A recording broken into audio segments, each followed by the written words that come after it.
Mimi si mganga. Mimi am not a seer. Those MPs of William Ruto, hawa wanamfuata. Pale mwisho William Ruto watabaki peke yake. Watatoroka kwake. Lakini by the time wanakuja kwa raia watakuwa wameharibu.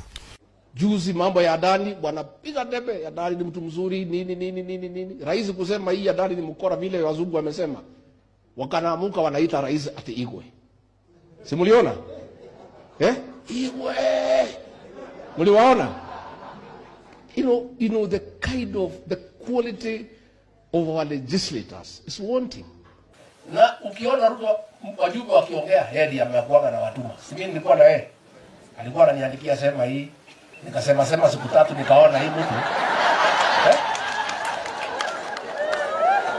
Si pale mwanzoni mliona vile nilikuwa naongea. Alafu mkaona nimepidu.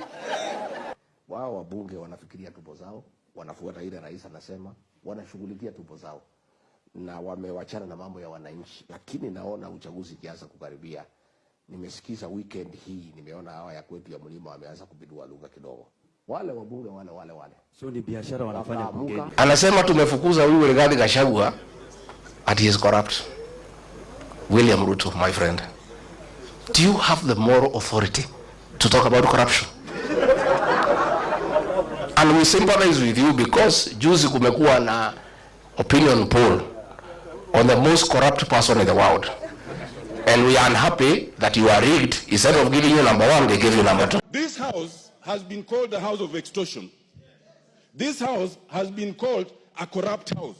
This house has been alleged to have received some 10 million. My suggestion, Mr. Speaker, authorize the Powers and Privileges Committee to summon the President, or if not the President, then the head of public service and the secretary to the cabinet to come and tell us about these allegations, because we don't know. I felt that was one of the things that they need to address going into the future, because we want to make this transparent and open. Nawaambia hawa wanauliza ninatoa pesa wapi, waende waangalie nimetoa kwa akaunti yangu ya bank na nimetoa $500,000 nilete hapa nyumbani Molo. That I have received some letters about members that I would have presented to the agencies on different things. Sometimes I call you, I talk to you, and you correct your ways.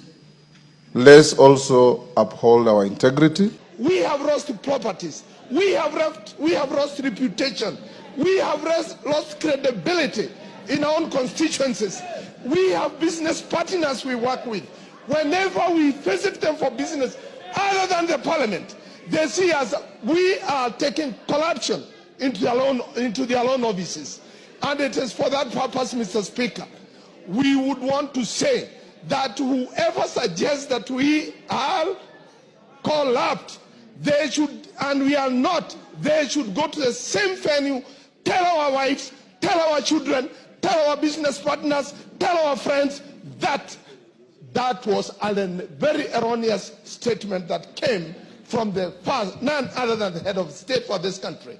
Because the first question I got when I went home last night from my wife, he wanted to check my pocket if I had any illegal money.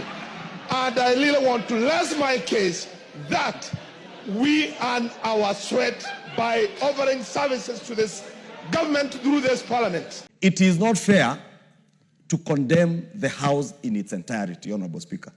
We have young members like Honorable Njeri, Honorable Joseph, who just joined this House the other day, Honorable Speaker. We have older members like the Honorable Kainan, the father of the House, who has been here for a long time, and yourself, Honorable Speaker. When this House is condemned, you are condemned. The Honorable Kainan is being condemned. The Honorable Njeri and Joseph here are being condemned. Honorable Speaker, if there are people who have suffered, I am among those people who have suffered immensely from this condemnation. I was a sponsor of that bill the Honorable Murugara was speaking about as leader of the majority. I saw yesterday when figures of 150 million shillings were mentioned that relate to the Senate. There are people who went on social media to say, oh, that is the 150 million Kimani Ichungwa used to purchase I don't know what where. Honorable Speaker. No, this time they didn't mention a chopper, they were mentioning shares I invested in a bank. But I have invested an investment I have made, Honorable Speaker, from money I have borrowed from our own parliamentary circle. But you cannot vilify me for that. Nobody should vilify any member of parliament because they are members of parliament, Honorable Speaker. When we vilify one person in this house unfairly, we are vilifying the institution of parliament. And we must protect and defend as strongly as we can the integrity, not of even ourselves as individuals, but of the institution of parliament. Because this institution is there to oversight. Honorable Speaker, I was saying we cannot have meaningful oversight over the executive if we are seen to be beyond reproach, Honorable Speaker.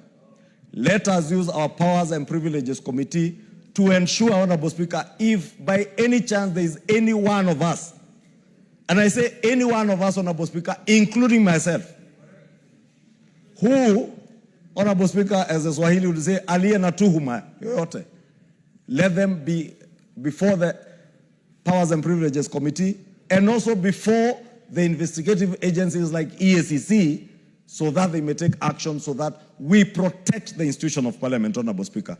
Mr. Speaker, if there is one person I admire is Honorable Raila Amolo Odinga. And the reason I admire Honorable Raila Amolo Odinga is because he's a person who stands on principle. And even if he's the only man standing, he will remain standing on principle. Mr. Speaker, I have learned from the best.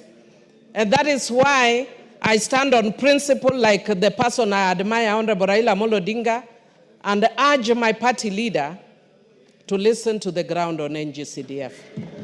Mr. Speaker, I also want to urge my party leader that there is one thing I've admired about him, which is equality and fairness. Mr. Speaker, what is coming out of this house is that he's looking at governors more favorably than he's looking at members of parliament, which is Senate and National Assembly. We are all your children. Look at all of us favorably.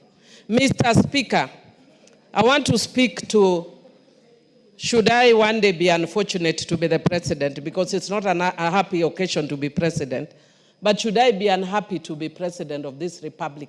One thing I cannot take for granted, if I got that opportunity, is the support of parliament. If you are a president, do not take for granted the support of parliament. If in doubt, ask Honorable Uhuru Muigai Kenyatta. Mr. Speaker, finally, on corruption, there is demand and there is supply side. We have had, and we keep hearing a lot on supposed or alleged demand. As a governance expert, tell us the supply side. If you are serious about dealing with corruption that is bedeviling this country, let us look at demand and the supply side. And as a Christian, Mr. Speaker, I want to remind us that I was taught a song. Kila mtu atauchukua mzigo wake mwenyewe, na kila mtu atapewa habari zake mwenyewe mbele za Mungu, siku hiyo itakuja. Individual responsibility.